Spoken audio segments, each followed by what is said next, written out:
On Wednesday evenings in the adults class, we've been studying from the book of Proverbs. And last week we talked about fathers and mothers. And I got to thinking about how much parents and grandparents shape our lives. And so I'd like to look at a couple of verses. First one has been used a whole bunch, but we're going to use it again. It's first Proverbs, and at the 8th verse. My son, hear the instruction of thy father, and forsake not the law of thy mother. The second was 6 and 20.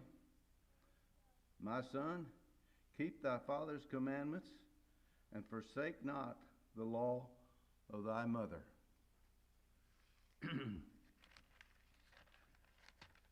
Do you ever thank God for your parents and your grandparents? I don't mean just mention them in your prayer, be with my parents, or watch over my parents, or watch over my grandparents. I mean actually thanking the Lord for your parents. Well, that was me. But sometime back, I started putting in my nightly prayer, Lord, I am thankful for my parents and my grandparents.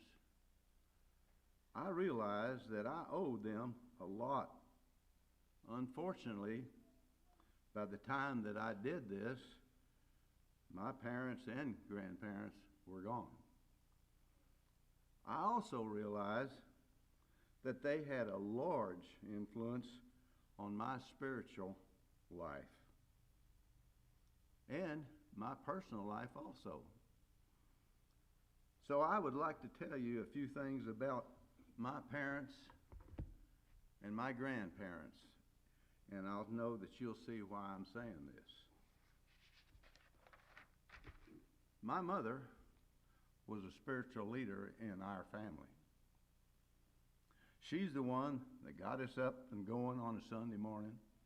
She's the one that made sure we got there on time. She's the one that gave us and told us what was right and what was wrong. So I remember her for that. My dad taught me the value of hard work and honesty. And he lived it in his life. And I'll never forget that, and it helped me in my life. And my grandmother Price was a great example of a Christian. She was a nurse. Now, she wasn't a registered nurse, but she nursed everybody in Blackwater. Anytime they got sick, she was there and helping them. And not only that, she was a midwife, and she was there at every birth that was in Blackwater. And sometimes she was the only one, because my mother told me the doctor that they had at that time wasn't very reliable. She also made up the unleavened bread for the Lord's Supper. And her and my grandpa, they made all the grape juice.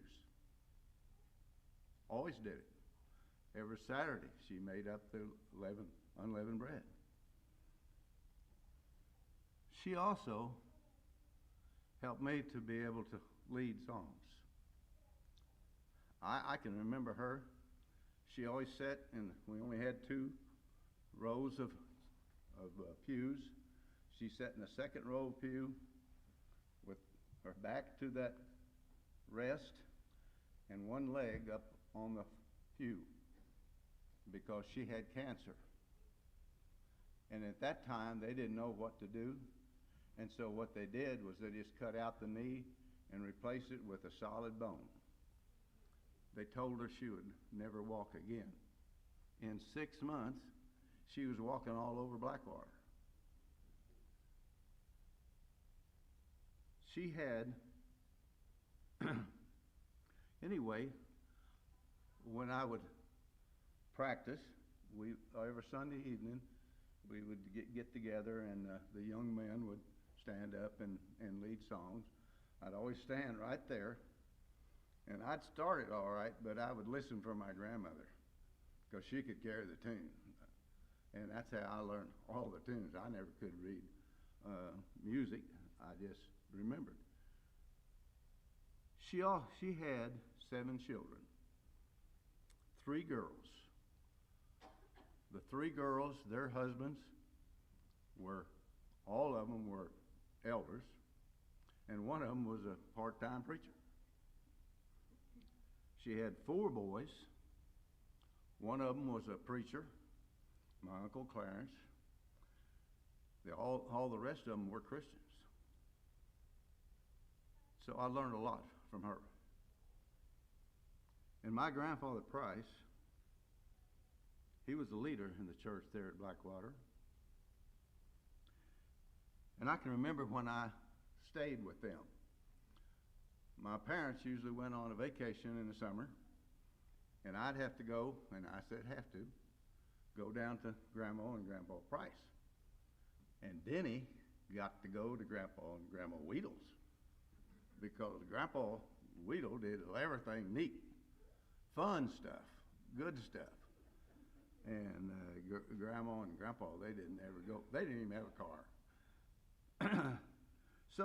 But what I want to say is, every evening we got together. Who all stayed there? There was actually 3 others beside myself. And Grandpa would read out of the Bible, and he would close with a prayer every evening. But the thing that I remember about my grandpa is that he kept a journal. I would have loved to have that journal. But I wasn't around when they divided up my grandpa and grandma's goods, which was very few. My cousin, Wayne Price, got the journal. Grandpa wrote every day in a journal things that went on, and like I said, I would love to have had them. But one time we were going out to visit one of my aunts and uncles out in Colorado, and we stopped by Wayne's house down in Oklahoma, and we stayed all night with him.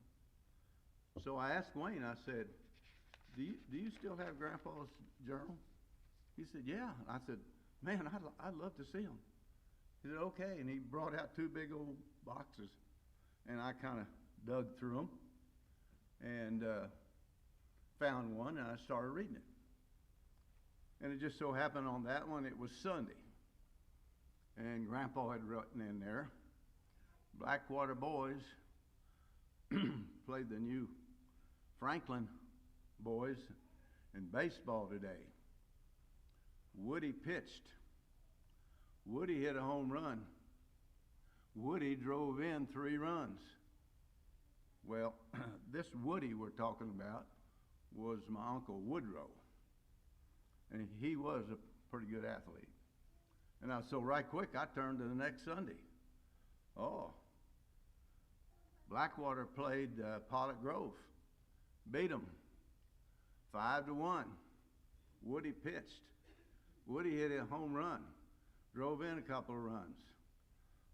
So I had to go it again. Next Sunday, I looked. Well, they played Pollock Grove, I think it was. He won again, and so I went to the next one. And he said, Blackwater played New Franklin. They lost 3-1. Woody wasn't there. The other one, as I thumbed through that, and it got further into the year, I came across one, and it was on a Saturday, and it evidently was in the wintertime. It said, Woody came down from the city. They lived up in the city, and shot 50 rabbits today. Shipped them to St. Louis by train.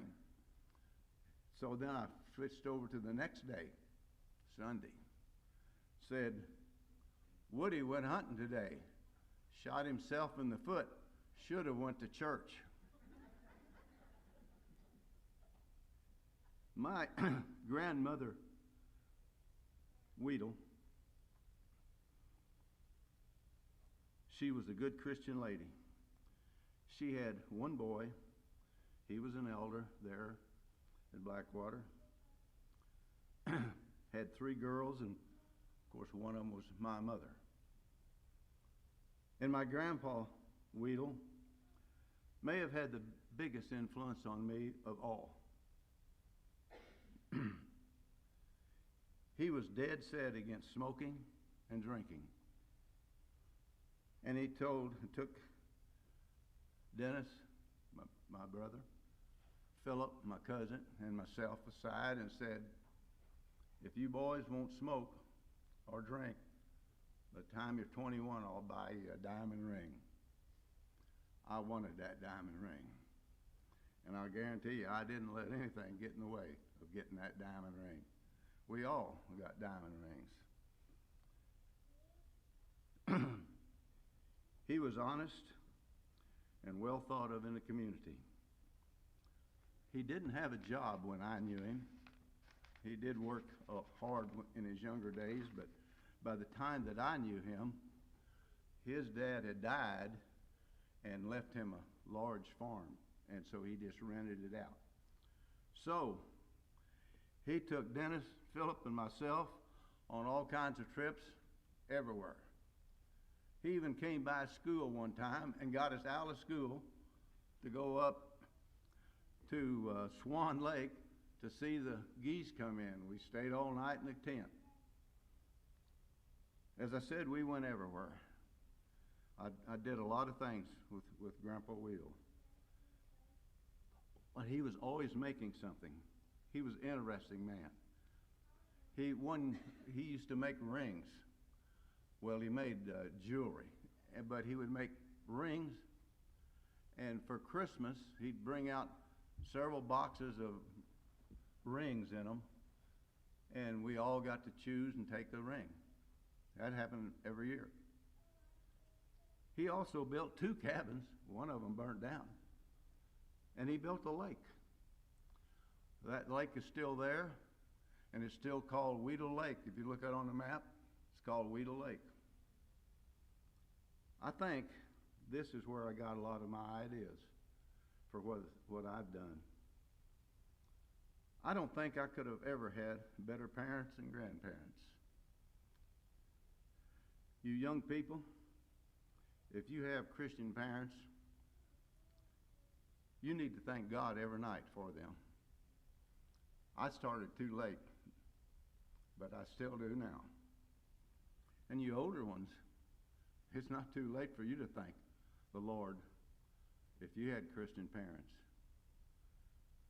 I'd like to say one more thing before closing. I'd like to read from Proverbs 10 and 1. The Proverbs of Solomon, a glad father, a wise son maketh a glad father, but a foolish son is the heaviness of his mother. I didn't want to let them down. And so I strived all my life to try to be as good a Christian as I possibly could. If there's anyone in the audience tonight that would like to put on their Lord in baptism or need to come before the church for prayers, we come as we stand and sing.